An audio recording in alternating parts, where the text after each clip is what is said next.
பெருமாளுக்குரிய நாமங்கள்ல கோவிந்த நாமம் ரொம்பவும் சிறப்பு வாய்ந்ததாவும் சக்தி வாய்ந்ததாவும் புண்ணியம் சேர்க்கக்கூடிய நாமமாவும் கருதப்படுது. பெருமாளுக்கு எத்தனையோ திருநாமங்கள் இருந்தும் கோவிந்த நாமம் மட்டும் சிறப்புடையது அப்படின்னு சொல்றதுக்கு மகாபாரதத்துல இருக்கிற ஒரு சம்பவம் தான் காரணம்னு சொல்லப்படுதுங்க. மகாபாரதத்துல பாண்டவர்களை சூதாட வருமாறு கௌரவர்கள் அழைச்சாங்க. அதுல சகுனியோட சூழ்ச்சியாலும் பகவான் கிருஷ்ணர் பாண்டவர்களுக்காக சூதாட வராததாலும் பாண்டவர்கள் தோல்வி அடைஞ்சாங்க. இந்த சூதாட்டத்துல பாண்டவர்கள் அவங்களுடைய நாடு செல்வங்கள் அப்படின்னு எல்லாத்தையும் இழந்தாங்க. கடைசியா தங்களின் மனைவியான திரௌபதியையும் வச்சு விளையாடி தோற்றாங்க. இதனால திரௌபதிய அரசவைக்கு இழுத்து வந்து அவளுடைய ஆடைகளை கலைஞ்சு அவமானப்படுத்த உத்தரவிட்டார் துரியோதனன். திரௌபதி எவ்வளவோ முறையிட்டும் அவளை காப்பாற்ற அந்த அவையில யாருமே வரல. இறுதியா கண்களை மூடியபடி சங்கு சக்கர கதாபானே துவாரகா நிலையார்ச்சுத கோவிந்த புண்டரிகாட்ச ரக்ஷமாம் சரணாகதம் அப்படின்னு சொல்லியிருக்காங்க. இதுடைய பொருள் என்னன்னா, சங்கு சக்கரம் கதை இவற்றை எல்லாத்தையும் தருத்தவரும் துவாரகாபுரியின் அதிபரும் தாமரை போன்ற கண்களை உடையவரும் பசுக்களை பரிபாலிக்கிறவருமான பிரபுவே, தங்களை சரணடைந்த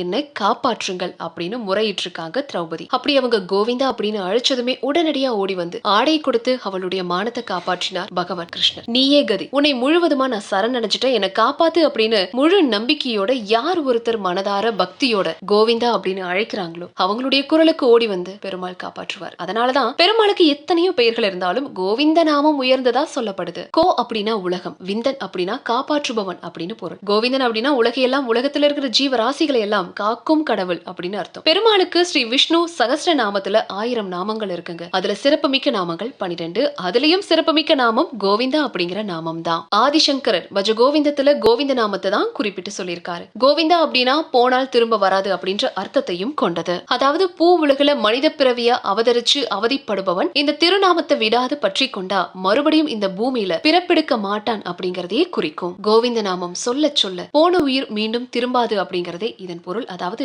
மறுபிறவி இல்லாத நிலை அப்படின்னு கூட சொல்லலாம்.